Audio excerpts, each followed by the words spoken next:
Are you a podcaster? Maybe you've got that big idea and you're looking for a network to join.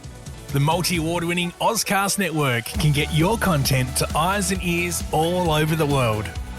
Join now for the first month free, and you could be featuring this sound at the beginning of your podcast. Ozcast. Simply head to ozcastnetwork.com for details. Ozcast.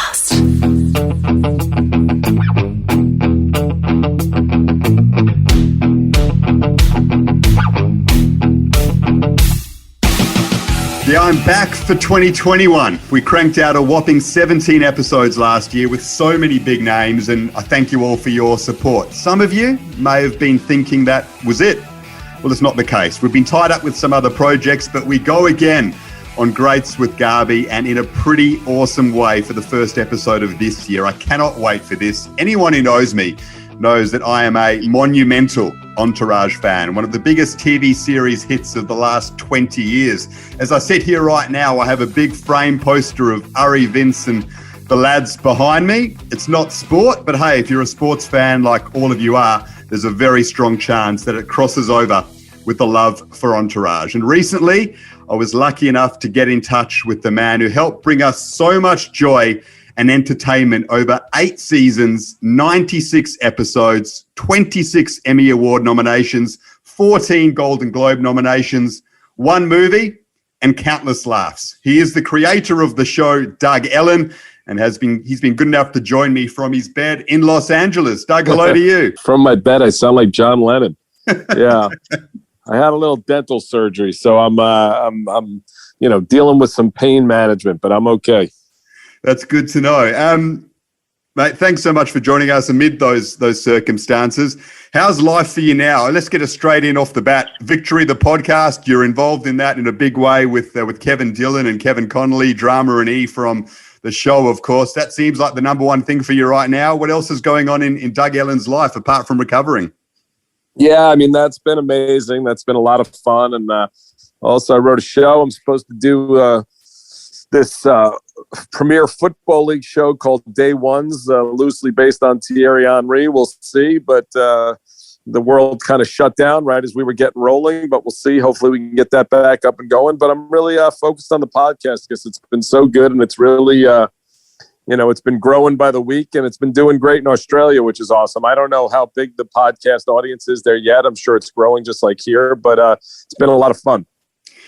Yeah, I mean, a lot of fans that I've spoken to all know about the podcast. Victory, the podcast. If you're not across it yet, it's Doug, Kevin Connolly, and Kevin Dillon, as I said, and they get all the stars from the show to come through with some regular appearances, and they go through all the stories from the show, which is what we all love as fans. So we'll go through some of those, of course, over the next little bit, and that helps. Yeah, and we've got a lot more too. We had Charlie Sheen on yesterday, who everyone in America has been trying to get Charlie Sheen to talk. We got him on yesterday, which, we talked, because the show, we talk about Entourage, but we talk about so much more from our lives, our careers, etc. And then, we brought Charlie on, who did Platoon with Kevin Dillon in 1984, and we discussed his career, his ups and downs. So we're getting into a lot of stuff. We had Andrew Whitworth from the Los Angeles Rams and Jordan Belfort, the Wolf of Wall Street. So we're expanding into other stuff also.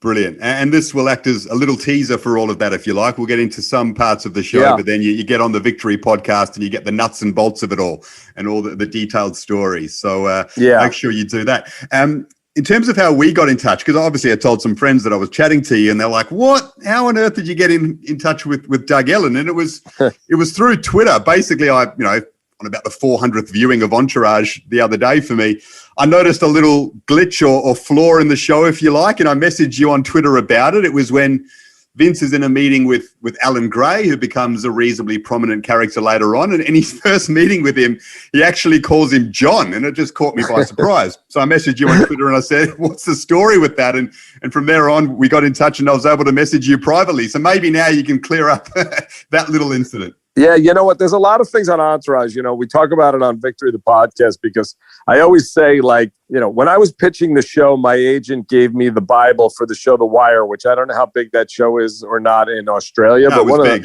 one of the great TV shows ever written, and David Simon's one of the great writers ever. And my agent gave me this 40-page novel of what the whole show was going to be. And he said, this is what you should be prepared for when you walk into HBO. And I said, I can't do this. What are you, out of your fucking mind? I'm not capable of doing something like this. So Entourage was really kind of like, I made a lot of it up as I went along. I mean, we did our best to have structures, but then some things get lost in that. We worked in the chaos, which I think helped make the show feel so alive and real, which is what we were going for, but also my kind of ADD adds to that levels. But there were also things that I did. A lot of people say, well, Vince and Drama had the same father, and then all of a sudden they had the same mother. And, I decided to do that when I wanted this episode where Vince needed a date for a premiere, and I didn't want him to take his father. I wanted him to take his mother and Johnny's mother. So I changed it. And, a lot of people told me at the time I'd get criticized, but I was always about what's the best moment. As far as the name mistake there, that was just it was a mistake. It was an oversight, and sometimes those things happen, though I guarantee they don't on The Wire. Yeah. They were few and far between. I mean, there's a couple. Ari has 3 kids to start, and then 2. Dana Gordon has a kid. Yeah, well, then I found my kid played, my son played Ari's son. So once my son got to the age of talking, he'd be on set and everybody loved him so much. I'm like, you know what? Let's make him the son. So brilliant. There's some Australian links as well. A few. I mean, there's the episode where they're about to do the surfing movie before they do Aquaman, of course. And Ari's like, we're going to Australia. We're going to wrestle with Russell Crowe and headbutt some motherfucking kangaroos. That's a great line. Holly Valance is in it, the Perfect 10 model. There's a couple of Australian links there. Any more you can think of? Sophie Monk, I think, right? Of course. Yep. I'm trying to think who else. I'm blanking, but there's definitely a couple others, and it wasn't like I went out and looked for Australians, but the interesting thing is I've had this thing for Australia since I was a kid. Paul Hogan, long before Crocodile Dundee, I was watching the Paul Hogan show, and that humor just really spoke to me. And my whole life, I've just had good Australian friends, including now in LA.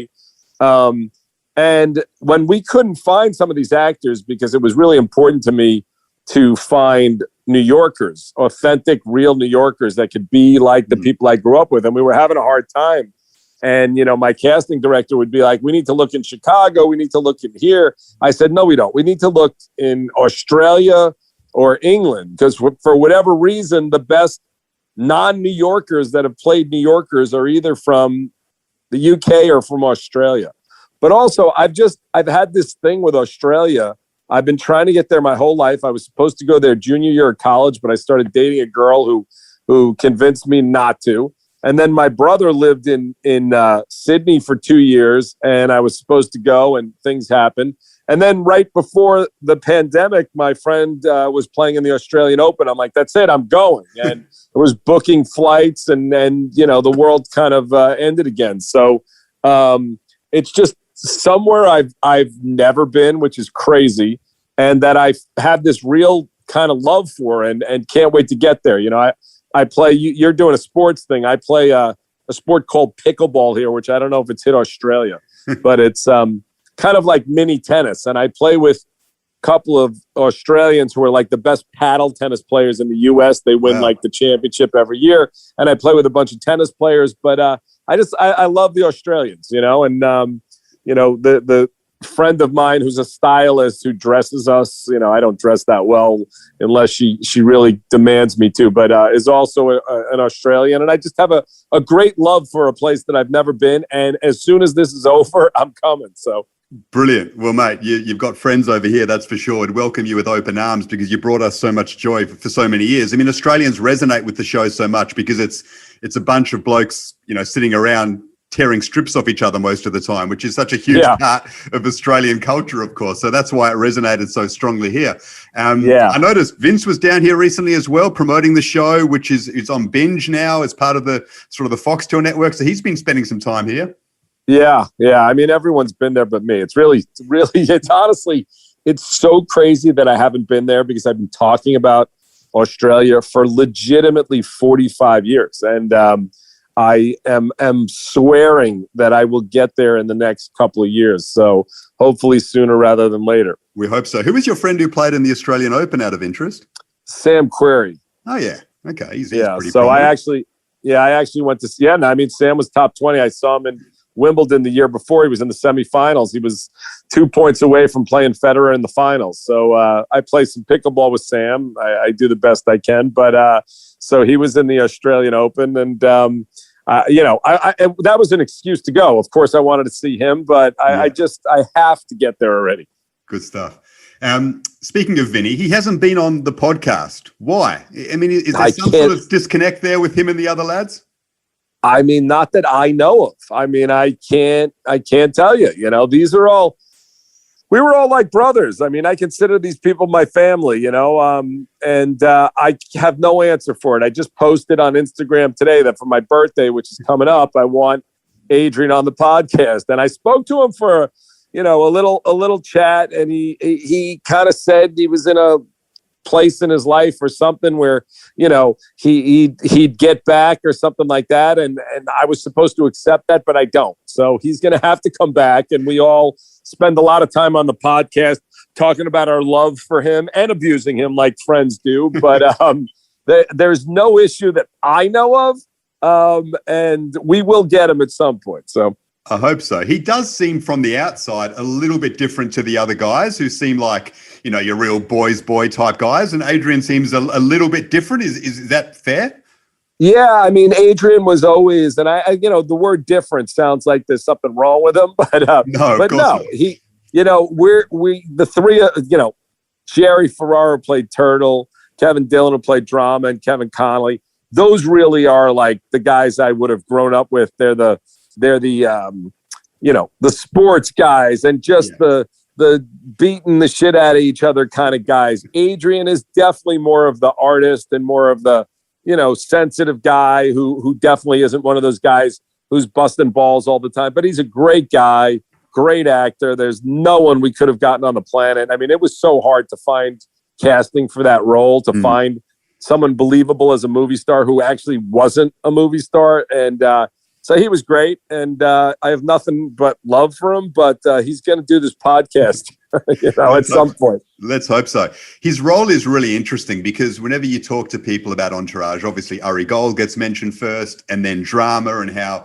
brilliant they were as characters. And a lot of people say, yeah, Vinny, played by Adrian Grenier, he was a bit bland. He didn't really offer too much. I disagree enormously. I actually think, having watched it so many times, he's fantastic because not only does he provide the glue for everything else to operate around, he has some pretty pivotal moments, like, you know, the Mandy Moore episode and that whole set of events in the lead up to Aquaman, the dark spiral that he goes down when he gets involved with the drugs later on.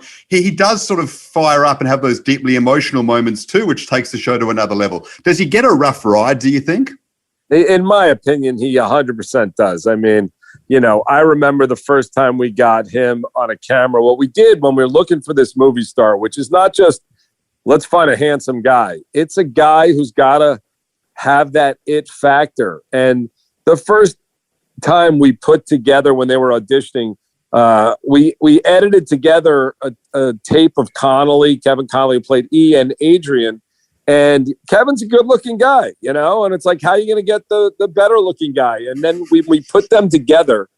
He has that way, and everything about him, he carries himself in the way that was perfect for Vince, which is this nonchalance, this kind of lack of concern. Yeah. But when he needs to turn it on, which he did often, and as we're doing, you know, this Victory, the podcast, every week, the three of us are talking about, God, Adrian is so good in this. And I think, look, in my opinion, and Kevin Dillon and Jeremy Piven are two of the funniest people on the planet Earth, but they've got the funny roles. And Vince is kind of the straight man, and he's got almost more of a dramatic role. And the conversations that go on between E and Vince are usually, which were the hardest to write, you know, those were more real and more serious. And Drama and Ari, who, again, not these guys are geniuses in my opinion, but the lines for them were definitely a little broader, a little funnier. They had a little more, you know, things to do that were going to just really pop and resonate. But there's no show without Adrian. And we saw everybody in this town. And, you know, short of getting Leo, Mark Wahlberg, or Ryan Gosling, like there was no one even remotely close to Adrian. And, When I look back at it, there's not a single thought in my head that doesn't say we were lucky to have him, and all of them, Yeah, he's great. And you talk about those scenes between E and Vince. For me, that's when the show goes to another level. At the end of season 2, when they have that big fight over Aquaman and Mandy Moore, and Vince is like, "Don't be here when I get back," and he's like, "I fucking would be." That's a moment you go, "Wow, hang on, these guys are actually, they're willing to put their friendship on the line for all of this." That's when for me, it actually rockets up to another level. Yeah, and I mean that's what we did all the time, and those are the things that for me were really real friendships and real relationships. And when we're doing this podcast now, it's funny because that is me and Kevin Connolly now, and kind of always was. And I mean, we've had fights on the podcast that are similar to that, and 30 seconds later, it's like your brother. And as I said with my Aussie boys that I played pickleball with, we have the same stupid shit, and these guys are far superior athletes to me. They're also 20 years younger than me, but we have the same kind of that banter. And that's what I love. And those are real friendships when you can really tell someone, because I think to me, what was interesting about the LA Hollywood part of the business, especially back then, is nobody ever saw somebody talk to a movie star like that. It wasn't, there was no TMZ, there was no reality shows, there was no any of that. So that to me is how real friends talk, and the real stars that I know, that's how them and their best friends speak to each other when they get in the heat of battle, which is like any friends, Undoubtedly. And for me, that was why the show was such a success. The premise of the show, if you like, it was this, you're almost a voyeur into a world that 0.0001% of the population will ever experience, right? Like being a top level A-list movie star where fame and women and money and all of those things are just given to you, and no one can experience that. But then that's fused with something that everyone experiences, which is friendship, and everyone understands. So you put those two things together and you have a hit. Was that always the premise from the start for you, that you knew those two things working side by side would make the show a hit, or did that just come along later? No, that was the premise from the start. I mean, and again, the world is so different now. People can accept Hollywood. They like reality shows. They like to know every single thing about the business of Hollywood. Back then they didn't, and nobody wanted to make shows about Hollywood. Fox had made a show called Action with Jay Moore. That was a good show about Hollywood, but it was a real Hollywood show. And when I pitched this to HBO and their concerns were about nobody wants a Hollywood show, I said, this is not a Hollywood show. This is a fish out of water show. These are these 4 best friends who come from nothing, who are living in fantasy land. And the truth is their relationships are more important than the money, the fame, and everything else. And they'll stand by each other no matter what. And, that's to me what I think resonated to people. And, in a way that Sex and the City did as well. But the show's about friendship. And, while I love the Hollywood stuff, and Ari is, was just a pleasure to write that stuff and be, get to see Jeremy perform it. But the main stuff that is always what sticks to me is the friendships. And when people say, "Oh, do an Ari Gold spinoff," I'm like, there's no Ari Gold spinoff. I would never be interested in doing a show that is just Hollywood. What I cared about was family, friends, loyalty. And, it's funny, even though we're talking about this now, Kevin Connolly just did some interview with Ryan Leaf, who's a famous ex-football player. And I see that Ryan Leaf's like, I'm watching the show back. These guys are terrible. Now he was kind of being funny, but the truth is I don't see that at all. I see these guys as the type of friends that everybody wants to be around. And one of the best compliments I've gotten, and even 15, 20 years later, wherever we're at, is when I meet people, especially young people who got to find the show during the pandemic. They say, this is my group. And, like when I met LeBron James, he said, this is my E, this is my turtle, and this is my drama. And I think most guys who grew up in that kind of, especially working class or lower middle class towns, they have those relationships. And I still have them today. The characters on the show, which, the inspiration for the show, as everyone knows, was Mark Wahlberg. But I kind of took the relationships that I had and things that were happening in my life and put a lot of that into the show. And again, the primary thing that I think about whenever I look back at it. And now, we're up to season 2 when we're doing the podcast. And I'm like, forgetting some of the PC stuff, which of course it would be, and I don't know about Australia, is probably a little less, precious than what's going on in the US right now. But even the stuff that is a little racy or whatever, I don't give a shit about that. I care about that these guys are there for each other, including Ari, like he acts like it's all money, money, money. But when it comes down to it, at the end of the day, even in the episode you were just talking about, Ari tells Z, like, your boy might have just thrown away his life because he's going to quit a James Cameron movie. And you better be there for him. He isn't going like, I'm abandon this loser, which would really happen in Hollywood, by the way. But, so that, that was probably the most unrealistic thing about the show. People would be like, is the Hollywood stuff real? That was real. What was a little less real is that men approaching 30 could still maintain those relationships. And the times that it does happen is when you have that star who can afford everybody to focus on their relationships, as opposed to, I can't pay my rent, I can't do this, I can't do that. So, yeah, it's brilliant. And look, I can relate. I mean, my friends have been friends since we were little, and that's something that we all resonated with, even into our 30s, late 30s. That's how we would act if we were in that situation, which is what made the show so special to all of us. I mean, you've hinted at a few things there, but just take us through, and I know it's a very long story, you've gone through it on the podcast, but just try and summarize it, how it sort of was first presented to you, the show, and then how you got it to basically appear on air for the first time and got it off the ground. So Mark Wahlberg, who was a friend, his manager was also my manager and was also my friend from college. And he what happened was, which is very Entourage-like, I had made a movie with David Schwimmer and Jason Lee, independent movie, cost $1 million. Universal Studios bought it, was releasing it on 2,500 screens worldwide. I was the hottest comedy director in Hollywood for about 90 seconds. I was getting all of these offers and I was turning things down because I was like, I want to do what I want to do.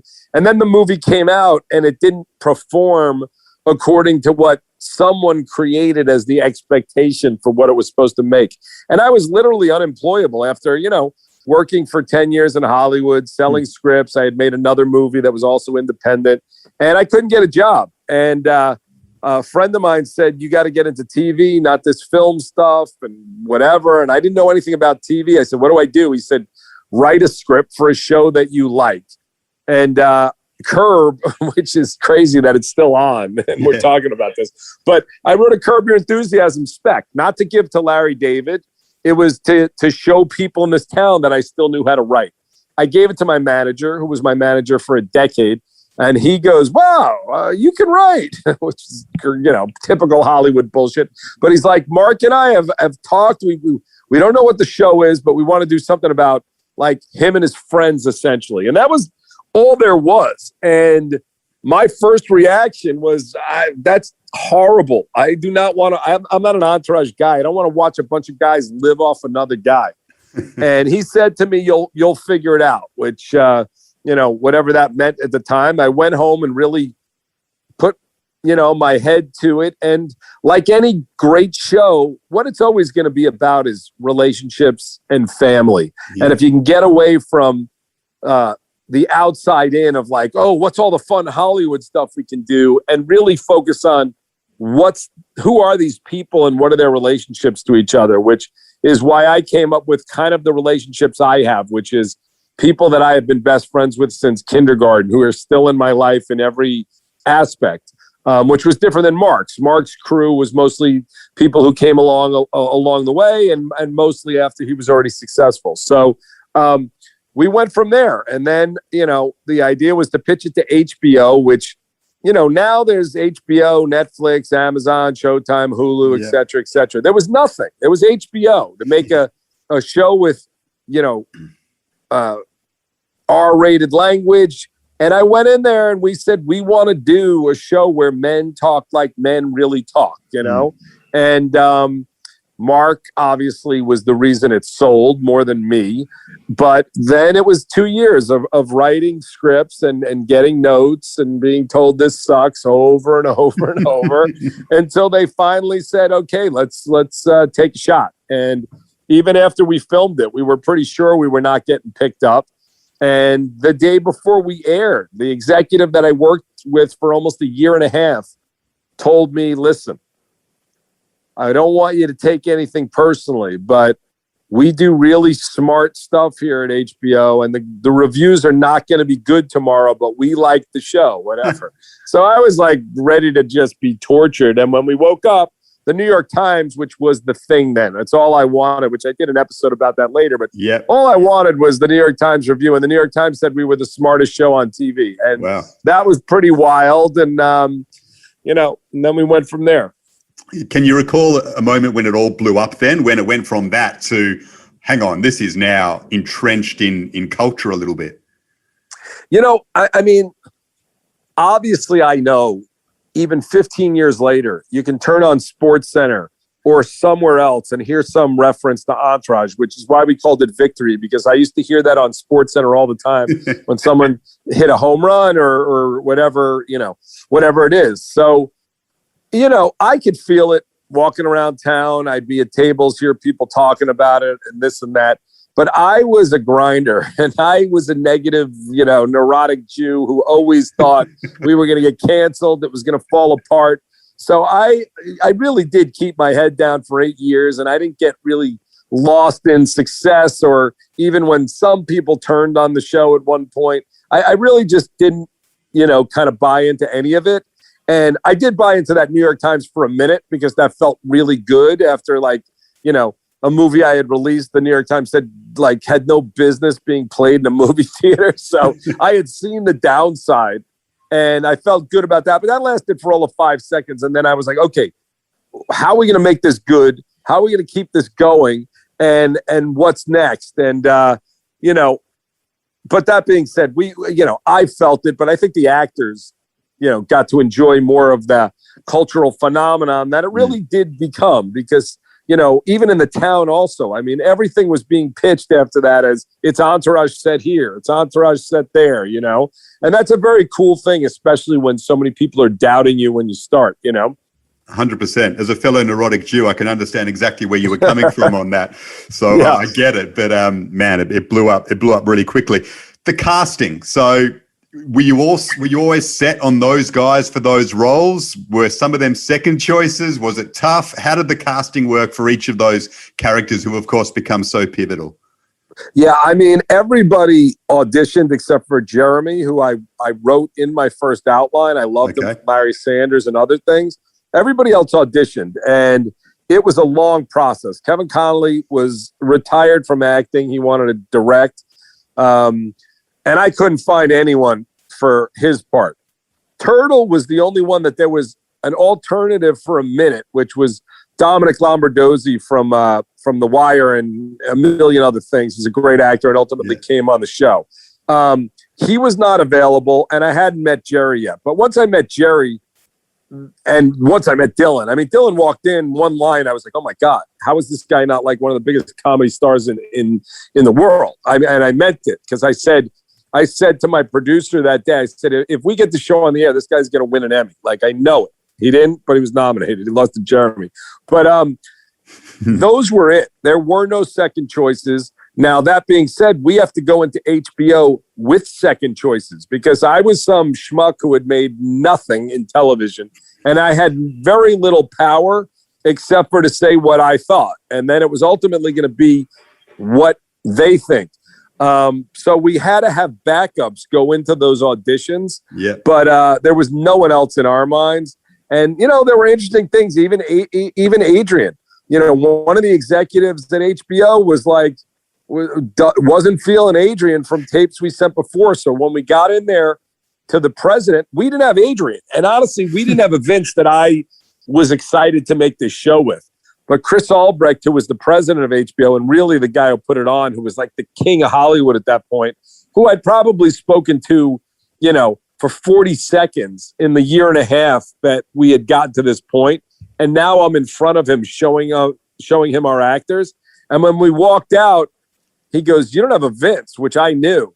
And I go, "But wait, we have this tape," which was kind of political because, one of the younger executives had already said they don't like him, but we loved him. So we sent Chris the tape and he was like, I mean, come on, that's the guy.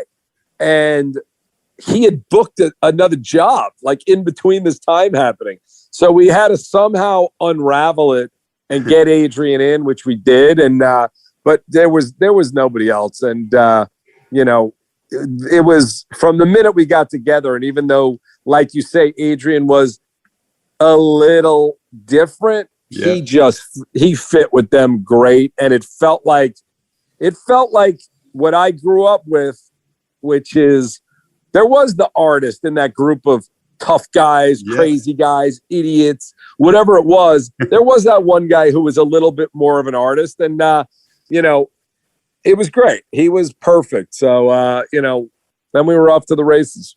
Yeah, exactly right. It fits perfectly.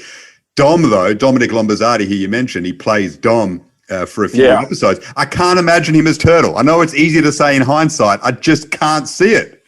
Well, it was a different show. First of all, Adrian, we were looking for Mark and his crew, which was a much tougher group than what we ultimately had. So, and at one point, and listen, Mark's one of the great actors in the world, but Mark couldn't have been Vince. Mark doesn't need this crew around him. And the idea of Vince being a little softer and more of a kind of Leo type, it just all worked for us. But, at one point, one of the scripts I wrote early, which was kind of, again, like Mark's crew and like friends I grew up with, they were tougher. They were getting in fights. They were doing things. And Chris, which he was right, was like, we don't want to make Sopranos in Hollywood. That's not what we're trying to do here. We want like a fun show. So he was totally right.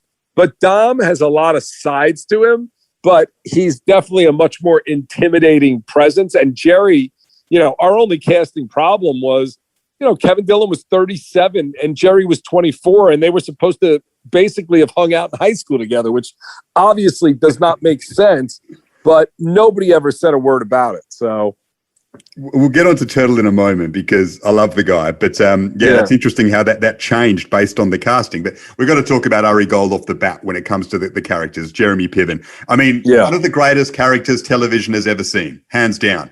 If he's not number one, as we say in Australia, then he's in the grand final. He's in the Super Bowl, right? He's just remarkable. When did you realize, I know you wrote the role specifically for Jeremy, but when did you realize you had something special with Ari Gold? Did you know it would be that way from the start, or did it start to marinate in that way? Because he's not as prominent in the first couple episodes. Well, it's not that he definitely gets more prominent, because there's episodes where he's not even really in them. But when we shot the scene at Koi, which is in the pilot, the first scene with E and Ari, I was like, this is, like I thought this was going to be great. This is a whole other level. And I knew when I saw that scene, even though I still thought we weren't going to get picked up after the show was done, I was like, this is a home run. I mean, he brings an energy and a manicness to it that just, it's alive. And it's exactly like I said, what I wanted the show from the beginning to be was energetic. I wanted it to move. I wanted it to end. And you were like, well, that was fast, even though it was the same amount of time as any other 30-minute show on TV. And Jeremy, that energy really kind of led us. It was like, that was always what I was going for. And it's almost, I look at it almost musically, because a lot of times when I'm directing or on the set and essentially overseeing whoever is directing that episode, I just put on the headphones and listen rather than even watch what the shot looks like, because I'm all about the pace and the words. And Jeremy was a pace setter. And I knew when we had that scene, and I thought like just Connolly and Jeremy together was such a perfect match. And that was kind of the engine for 7 years. They're battling and even though it's, a little bit of the same thing, the little jokes, which we still do, on the podcast. We call Connolly small and little at least fucking 4 times a week now. So, he exceeded my expectations, but he was who I wanted and who I wrote it for, Fantastic. I mean, I got asked about 10 years ago as part of like the Hanukkah edition for the Australian Jewish News. One of several people were asked to submit our Jewish superheroes. I wrote Ari Gold, even though he was fictional. I'm like, guys, my age, we want to be like him, albeit without some of the controversy and the offensiveness that he brings. Like this guy who is hugely successful, but then also cares about his family enormously and is willing to put everything aside for his wife and his kids. And he never, even though he talks it up, he never strays from that despite all the temptation. But there was an element of offensiveness with Ari that was over the top at times, of course, and brought him down. Did you ever wrestle with that, writing some of those lines, even though it was a different world 10, 15 years ago? Never. I mean, first of all, that was real. He was based on a real guy who, I love him. He was my agent, but, he spoke like that, but people love him. And, it's not excusing it because the world is different and it is more sensitive. And that's a good thing. We grow and we get better and this and that. But in 2003, nobody in Hollywood watched that show and thought, no matter what agency they worked at, that they didn't have 10 people who spoke like that. The difference is that most of those people were actually assholes. And Ari in the show was actually a good guy with a big mouth, and, one of my favorite scenes, which we just talked about with Rex Lee, who was on the podcast with Jeremy together last week, was when, he's leaving the agency in season 2 and he says to Lloyd, let's go. And Lloyd goes, promise me you'll never say anything racially or sexually offensive to me again. And Ari says, I can't promise you that, but I'll promise I'll try, because it's his nature. It's who he is. But at the end of the day, he was going to back Lloyd. And again, I'm not, I don't even think the Australians care as much as the Americans do about this. But I have to say this in America, like, oh, he would never speak like that. He wouldn't speak like that because he'd be fired. Yeah. But the truth is, I think all of us wish we found a mentor like that who cared about us. And I'm not a big person who gets offended by words. I'm a person who gets offended by actions. And when people show up and take care of you and look out for you, that's what Ari was. So, and Lloyd knew that. And that's why they had such a great dynamic. And, on the podcast, Rex and Jeremy really talked about that stuff, but they would look at it, not Rex actually. Rex said, I am an actor and I show up, I get a script, I do the best I can with those words. I don't spend time on it. Jeremy would be worried, do I say it? Now, the thing to me that bothers me and the difference between comedy and drama, James Gandolfini is murdering people on The Sopranos. Does he walk in and go, is it okay for me to murder people today? So it's a character, and you can like him or not. And one of the genius things about Jeremy and Kevin Dillon is both of them are essentially assholes, and they make it lovable and they make it likable. And, we talked about this on the podcast the other day, but everyone's like, what part would you have played me if I could act?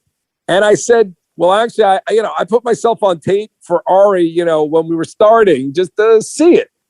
And it's one of the hardest things an actor can do, which is take words that are abusive and offensive and make them lovable. There's so many people who could have played that role with the same lines, and people would have hated his guts. But Jeremy, he's got that twinkle in his eye that says, I'm kind of fucking with you, and it just works. So he's remarkable, truly remarkable. Am I allowed to curse on this, by the way? Should I? Yeah, man, of course. Go for it. I couldn't care. That wouldn't happen now, though, would it? I mean, you couldn't. Australia is going that way as well, and may not be as bad as America, but it's not far off. Like, things you couldn't get away with saying the things that Ari said now, and the other guys as well. I mean, have you thought about that? Like, this show it actually wouldn't exist 10, 15 years later, right? No, of course it would. Just like The Sopranos would. People adapt, and people adapt. And obviously, nobody in the United States of America who wants to keep their job is going to walk into an office and speak like that anymore, because you learn. But that doesn't mean his verbal dexterity is going to disappear. It would go into a different direction and it would work. But I don't look at it like that at all, because, again, I look at the show, like I said, it's about friendship, loyalty, and relationships, and they're going to say funny things. And I don't need to write offensive things to be funny. I could certainly find ways that Ari could put people in their place that isn't saying things about Asians or saying things about gay people. And again, I don't look at it like, oh my God, why is the world gone that way? You shouldn't make fun of people's races and their ethnicities and whether they're gay or not. You shouldn't. But that was a very realistic look how people spoke back then, you know? And people are able to separate it from what it is, entertainment compared to real life. Smart people are. Yeah, of course. Yeah, there's a lot of idiots. There's exactly a lot of right. idiots. And again, it's why I say I just don't get it. You know, when we had Jordan Belfort on, you know, the real Wolf of Wall Street, who's my friend that I grew up with. And I'm not saying that, you know, I'm not going to compare Entourage favorably to Wolf of Wall Street, but there's a lot of similarities.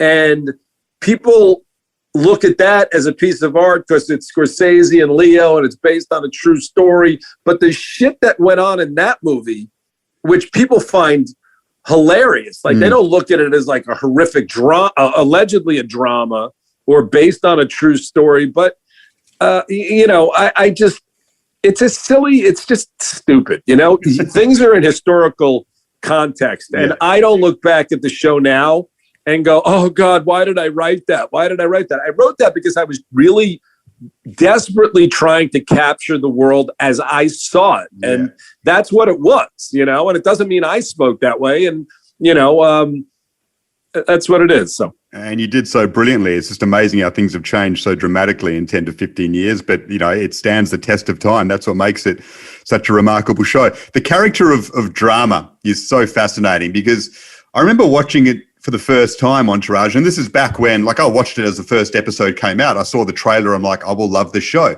And that was a time when you couldn't stream things, right? You had to wait week by week to watch an episode. And you dwell on the episode then and watch it a couple times before the next one came out. And I remember the first couple episodes watching with a friend and being like, I can't stand this drama guy. I just don't get it. What is he doing with them? It doesn't make sense. He's so different. He's so annoying. And then maybe a couple of episodes later, episode 3 or 4, he says something. And I remember at the exact moment, me and my friend look at each other and we're like, this guy's brilliant.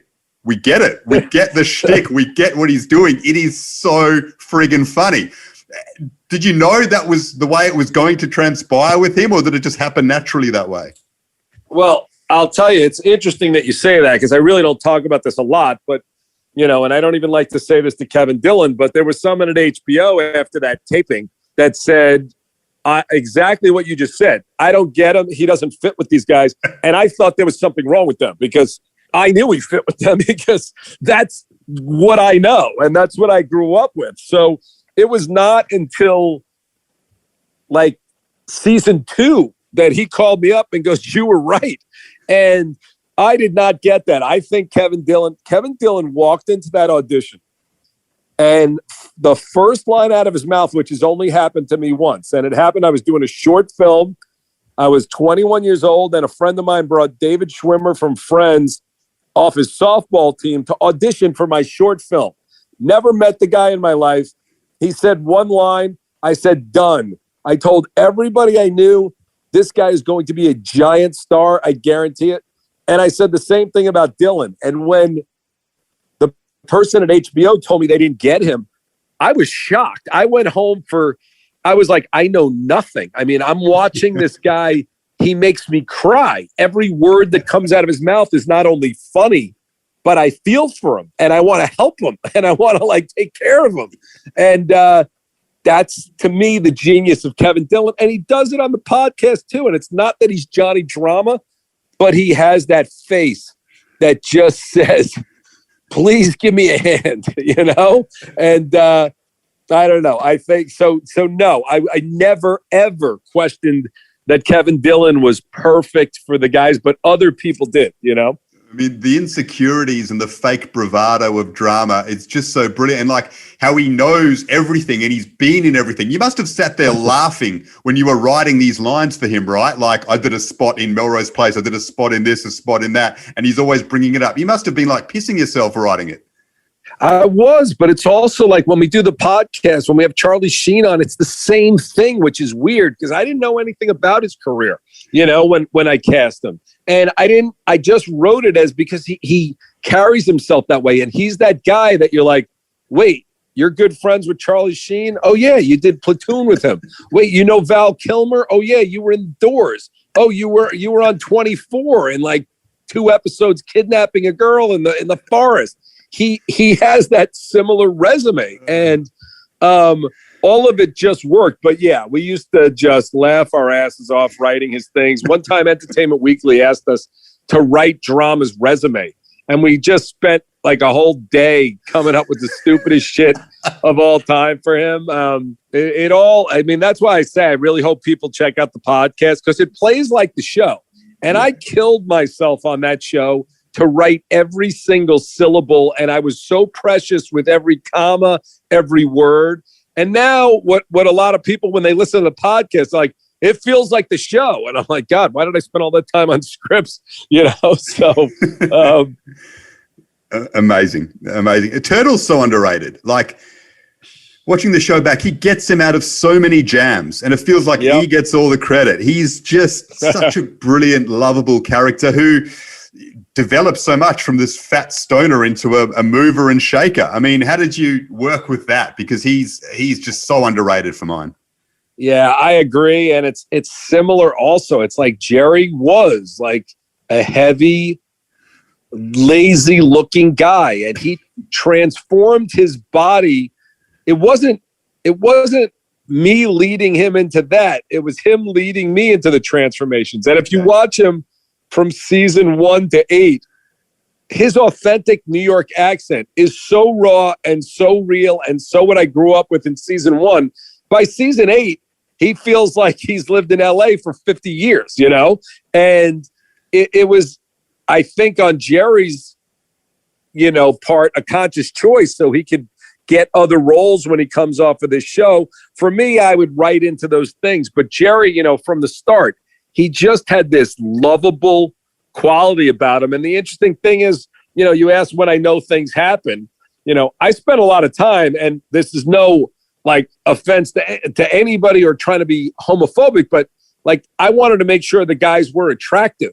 So I used to walk around with the five guys' pictures, and I would ask every woman that I knew, are these guys attractive? Are they good looking? Do you find them whatever? And season 2, women used to come to the set and they weren't looking for Vince. They were looking for Turtle. They were like, where's Turtle? Where's Turtle? And girls loved him. And it was, for me, it was unexpected and awesome. And it just, Jerry brought so much to it and so much reality to it. And to me, he was the most New Yorker. Yeah. That kind of grounded it to they came from nothing. And he is this do's and don'ts kind of guy. And then he refined himself more than me writing those scripts. Jerry himself did that. So undoubtedly. And I think he was the most relatable, like the guy who played video games and smoked weed and then thinks, shit, I need to get my life together. Like so many guys go through that, right? It connected in a way that was brilliant. The cameos. So they're obviously an enormous part of the show. The amount of people that you have playing, some semi-regular roles, others just in for 5 minutes. How do they happen? How much do you have to pay for them? Did some of them come to you and say, we just want to be part of the show? How do they work? Well, season 1, we can't get anybody. So season 1, Mark's in the pilot. I didn't even know if Mark Wahlberg was showing up. I'm not kidding. I was sitting there with our manager and my friend of 20 years. I'm like, is he coming? He's like, I hope so. And I'm like, what do you mean you hope so? And then we had, I love her, but Gina Gershon didn't show up. We're on a set. She's supposed to be playing a role. She just didn't come for the pilot. So Adrian was actually friends with Ollie Lauder, who's great, called her up and said, could you be on the set of this show that nobody's ever heard of in 20 minutes? And that's how that happened. By season 2, I don't even know. It just, things started turning. Even getting U2 was oh, they like the show. I'm like, are you serious? U2 likes the show? Or Bono likes the show? Whatever. I don't know. And then it really, by season 3, especially the athletes who I think really related to the show because so many athletes, that's how they live their lives.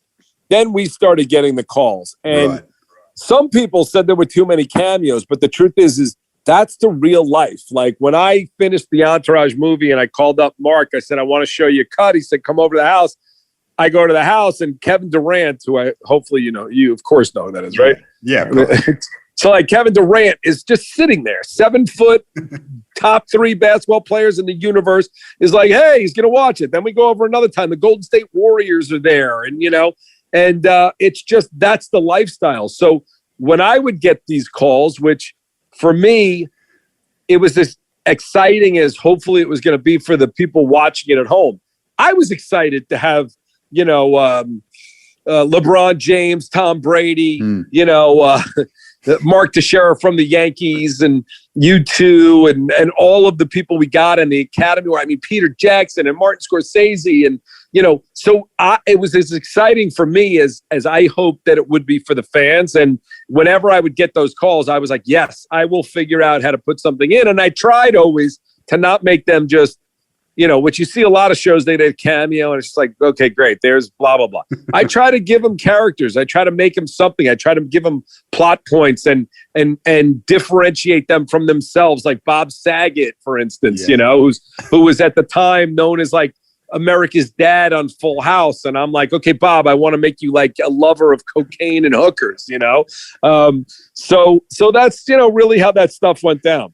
Anybody an Xbox guy? Like one of the great lines, like out of nowhere. Oh man. Well, I guess it's not right now, but like Bob saying like, hey Vince, don't you fuck my daughter. It's so funny to me. And Bob was so great and such a good sport. He's also on the podcast as well, by the way. Yeah, he's fantastic. The sports star. Brady, LeBron, you're talking about 2 of the greatest sports stars of all time. Thierry Henry as well, of course, who I know you have a relationship with his agent. Chris Bosh, A-Rod. Do these guys get paid or they just want to be on? No, they get paid the minimum, which is, I believe, $2,500 for the day, so they want to be on. LeBron called us and I'm like, well, you are on the show, we will figure it out. And again, I love that because LeBron is not just, and LeBron has obviously proven after this that he can do some comedy with Trainwreck, et cetera. But, who the hell knows what he's going to be? And I'm like, LeBron, you're going to fucking look Vince in the face and tell him to give Matt Damon this fucking money. There's no bullshit. You're going to stick in your finger in his chest and go, write the check, Vince. And, they were always game and it was just a lot of fun. Fantastic. What's your favorite cameo? Obviously, the guys that come on for 2 minutes or whatever, that's a bit different, the big stars. But some of them play, reasonable roles in the show. What's your favorite cameo that you think had a real impact on the series? It's so impossible for me to say that. James Cameron was like a story point, like a legitimate, real, like purposeful story point. And, James Cameron, Martin Scorsese, Peter Jackson, Gus Van Sant. These are my idols, Frank Darabont. But, I look at it not from the show.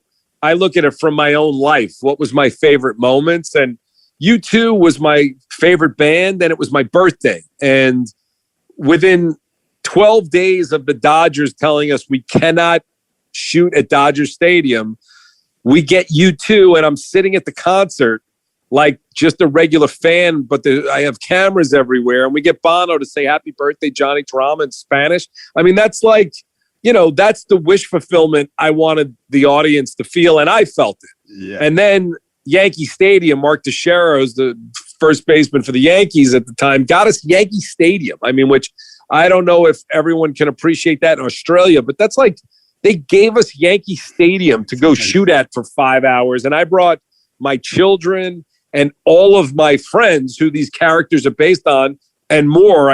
50, 60 people and their children were in the stands as extras. So I look at it like that, not who, did the show, but like, Brady and Wahlberg, because that was such an amazing, we were running out of time because Eli Manning, the quarterback of the Giants, had completely screwed me over when he told me he wanted to do the show. And we're days away from filming, and I didn't even know what to do. And I'm throwing shit around my office, losing my mind.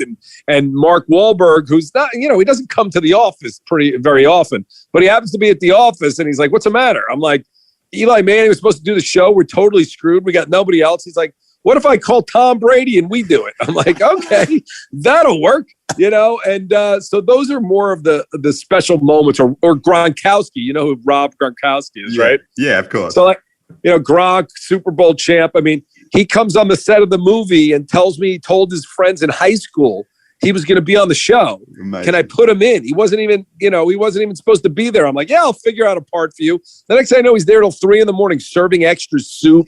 And, that's how the behind the scenes were. It was like what you saw in front of the camera, was kind of the vibe behind the scenes too. And I mean that in a positive way, not the sex and not the, the vulgarity, just like a lot of people who really enjoyed being around each other and respected what everyone was doing. So those were the things that are a lot of fun. And the podcast feels the same way. I mean, I got Rex Leon a few weeks ago, and Jeremy texts me while we're doing the podcast. He's like, yo, send me a Zoom link right now. I sent him a Zoom link. He's on with Mike Tyson smoking a joint. And the next thing I know, we got Mike Tyson and Jeremy and Rex on.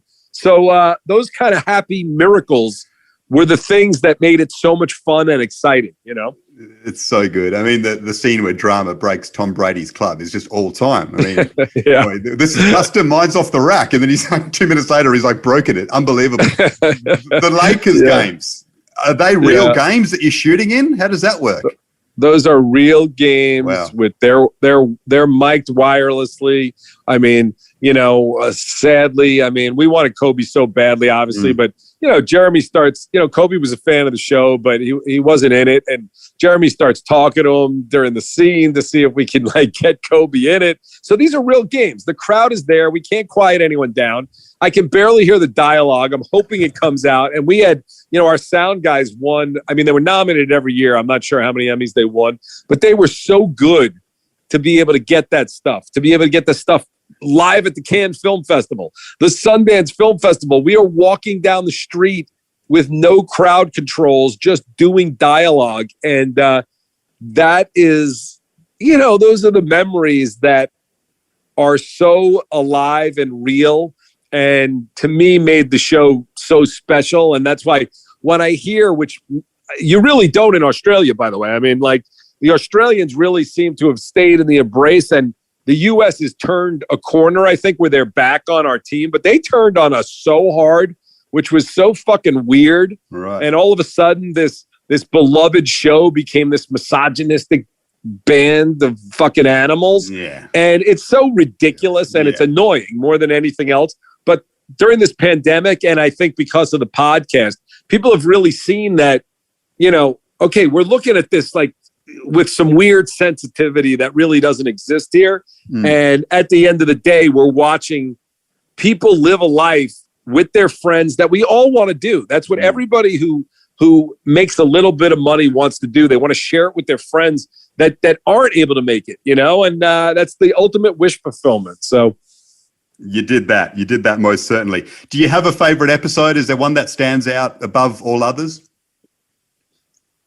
I mean, it's not because I got nominated for this Emmy for this one where Jeremy gets fired in season 2.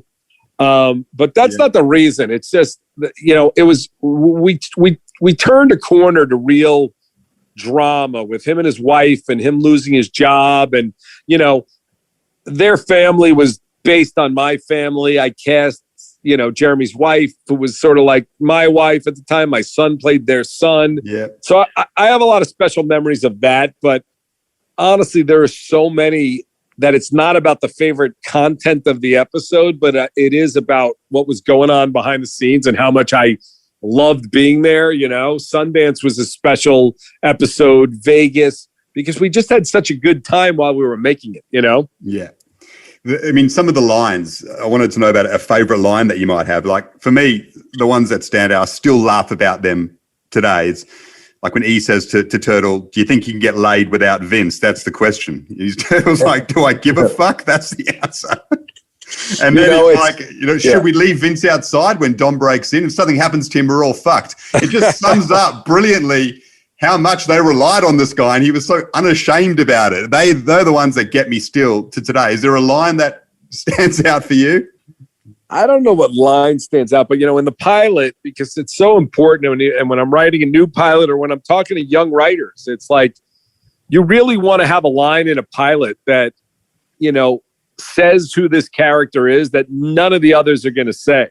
And that line from Turtle, none of these other characters would say that. And drama, like one of my favorite lines, which is not, it's really what Dylan did with it rather than what I put on the page, but it was when I knew we really could maybe have something special here, which is in the pilot again, where they're talking about this movie that Ari wants Vince to do. And Drama just like looks at him and he's like, got any parts in there for me, bro? Which is such a narcissistic, self-centered, obnoxious thing to do. But you love him because he's cooking for his younger brother. The younger brother's better looking, more successful. And this guy would kill for this kid, but he's still so fucking desperate. And I think why I like that so much, again, not for like you're not going to put it on a t-shirt, but it just speaks to what the show is about. These people trying to make it in this crazy world of people that, for the most part, they don't relate to and they don't want to be around. They want to be around each other. They want to make it with each other. So that's one. And then, Victory, which, the fact that we're now almost 20 years later using this, Kevin Dillon didn't want to say it more than once. He didn't understand why I kept telling him to say it. And I said, because it's just going to become your thing. And then like when I see it, like I said, on Sports Center or an athlete say it or whatever it is, it really it resonates to me. So obviously there's comedy lines I could go over, the therapy scenes with Ari, which was, almost verbatim shit that was me and my ex-wife in therapy. I almost more recorded that than write it. Those things, I obviously have a special feeling for it, and then, I don't know. So, I mean, I can come up with different stuff, but I do look at most of the stuff as what was going on in my life at the time or on the set at the time as what stands out to me. I mean, the monologues are just legendary. I mean, we watch them back over and over again. They're just brilliant theater. Another line I love is when he says to Vince on the way to the Bat Mitzvah episode, which again, as a Jew, is an episode I resonated with a lot. And they're talking about Sloane and he's like, "You don't scare me, you famous fuck." I just love that line because it's like, here's the one guy who doesn't care who Vince is. He's like, "I've known you since you were 6 years old. I can stand up to you and I know your flaws and I can get past you." And then, of course, Sloane comes in and he gets her. It's a great moment, and it leads me on to the next question about Sloane, who becomes such a big character, of course. When did you know she was perfect for the role, and how important was that in providing a key female character that actually connects with the boys? Well, Emmanuel came in to read for something else for Ari's assistant. And I was like, this is like someone special. And she doesn't feel like anybody's assistant. So I came up with a role for her. And, like me, it's like it's like that she's the ultimate Jewish, princess. So I didn't know if the whole world was going to love her the way I did. But it was great when that happened, and it's interesting you say, Emmanuel is the best and the best person off camera as well.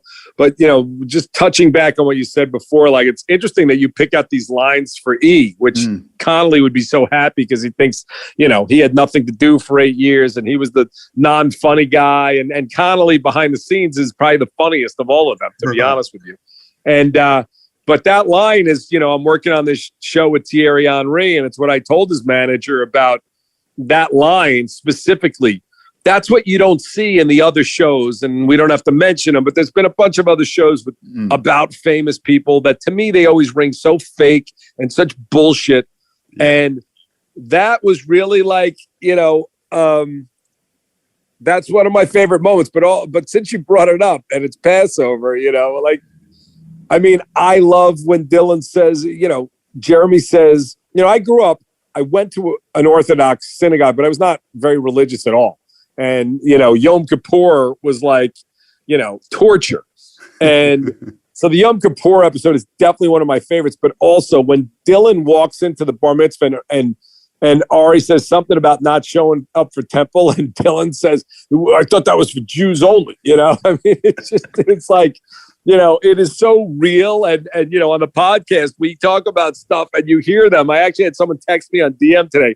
He's like, when you guys were talking about challah, it was almost like these guys had never met a Jew before. And these are two of my closest friends, but we do have these incredible similarities and also culturally different things that none of us have experienced together, Yeah, exactly. Man, taking Vince to task is like just such a massive part of the show. I mean, it starts early on, right? When Vince is like I'm too good for you guys. I can't remember the first person I ever slept with. And he's like, bullshit. Like everyone remembers their first. Doesn't matter how famous you are, how many girls you've got. Like everyone remembers their first. Like who the hell do you think you are trying to get that bias?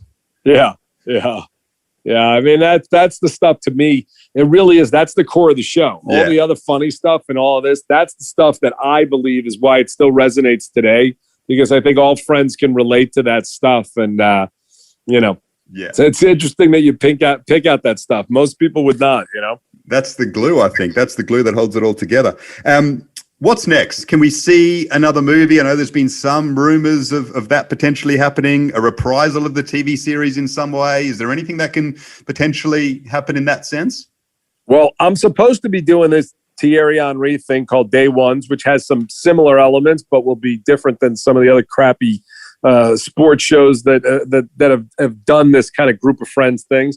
But I don't know how much you've been listening to the podcast, but, HBO definitely buried us like we don't exist. And the podcast is definitely bringing it back. I mean, I say this on the podcast, but 12 weeks ago, if you went to HBO Max and typed in ENTO looking for Entourage, you would get Curb Your Enthusiasm. Like we wouldn't even show up. Like we were hidden to the point that they were embarrassed by us. Right. And I kept talking about it on the podcast. And then we moved up to Hidden Gems, okay? Hidden Gems. One of their most, decorated shows that's ever been on their network. They called it Hidden Gem. Good. Then we moved up, which I posted this on Instagram yesterday, to aspirational architectural design.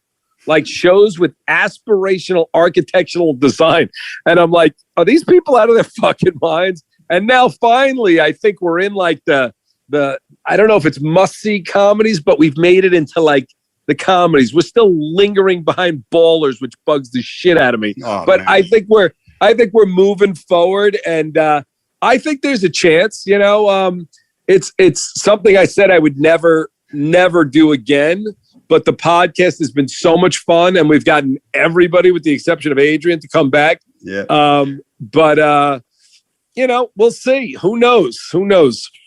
We'll watch that space. Have the guys battled to break out of their Entourage characters a bit? Has that been a bit of a struggle for them personally when it comes to getting other gigs? I mean, that's a question for them. I mean, Jeremy did another series after. Jerry did another series right after. Kevin did a couple of movies. Dylan just left to do a movie today, actually. But, that's a tribute to how great they were. And I think it's just finding that next role that resonates past whatever the show is. Those are always hard things. When you can get it, it means you're that good that you turn that character into something so good that people can't see you as something else. But I think all of them are such good actors if they want to. Kevin Connolly really isn't acting anymore. He's got this podcast company that he's built. And, Dylan's doing a movie. Jeremy's working, and he's actually doing stand-up comedy now. Okay. Adrian, as you said, was shooting something in Australia. But that's, to me, is just a compliment to how good they were, 100%. That's the way it works in that industry. Just to finish off, I mean, we've done it for the last hour and a bit. I mean, the show is just such a huge part of society, basically, and culture from what it was, in the early 2000s. How do you reflect on what you've created? Everything summed up. Do you ever sit back and just go like, oh my Lord, what on earth did we create and contribute to the world of entertainment? I was, a central part of this. Do you reflect on just how big of an achievement that is and what it means to you? You know what? I really don't. I reflect on that, especially now with the podcast, that we develop. This is not normal for television shows to have friendships that last 20 years that, and I reflect on that from, yesterday we had one of our cinematographers on. I've had our editors on. I've had our, production supervisors on. There were such great relationships. And that's what I feel the most proud about, that I set a place where we did 8 seasons in a movie. And there are lifelong relationships that came out of that. Some people get to keep working together all the time, which most of us have not been fortunate enough to do till this podcast. But those are the things that I think about. And I hope that legacy does not get tarnished by this PC nonsense, because that's what the show was. The show was about friendship and loyalty. And I don't give a shit about the language. No one was ever hurting anybody. Nobody was ever really, a predator. So I hope that people look at it for what it is, which I really do feel now. And, you and I are talking about, like, would the language stand today? But the younger people who are watching it today, they're not going, what the fuck are they saying? Like, who talks like this? They are appreciating it for what it is. And that makes me feel good. But also, people don't watch the show and then think I can talk like that in society. Like, no one thinks like that, right? Like, we watched this 15 years ago and the world was a different place. Nobody went out there and said, you can now say this to people. Like, people are smarter than that. They know it's entertainment. I don't think anybody did then either. I don't think you watched Ari Gold and you walked into your office and started, like, talking to your Asian assistant like that. You know what I mean? That's who he was. He was a character. Just as I said, you didn't watch The Sopranos and decide maybe I'll kill the neighbor tomorrow. It just isn't.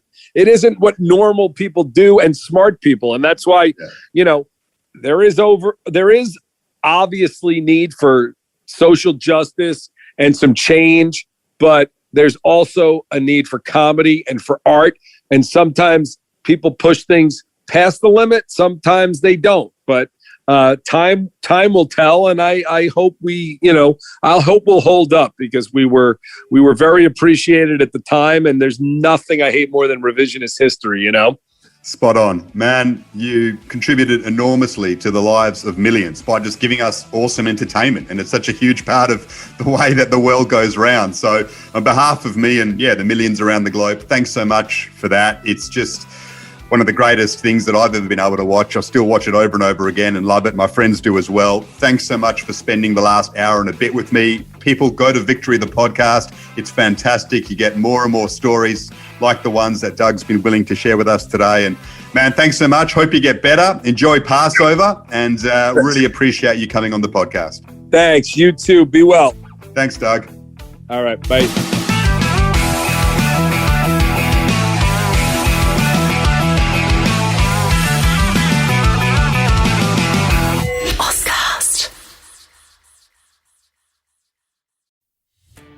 Are you a podcaster?